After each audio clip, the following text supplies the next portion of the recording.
Well, let's take a look at what is happening in the markets, and we start off with the JSE that seems to have struggled for direction today.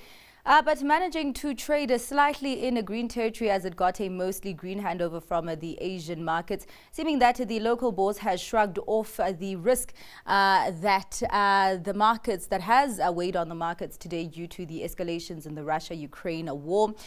Of course, the all share on the day up more than 0.1%, that largely being carried by the resources 10 complex climbing more than 1.5%. We are seeing the financial 15 also in the green, industrial 25 there reddening by 0.45%.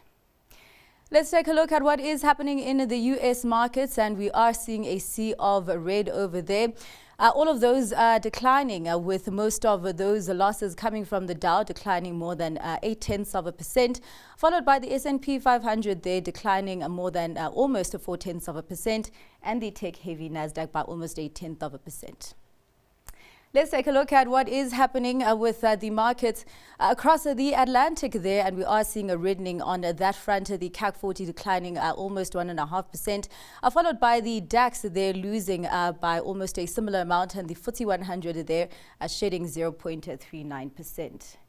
Let's take a look at what is happening on the currency scene, and we start off with how the rand is doing against some of the major currencies. And we are seeing a slight weakening there on the rand, just above 18 rand 6 cents, or at 18 rand 6 cents against the US dollar, against the pound at 22 rand 85, and against the euro at 19 rand 11.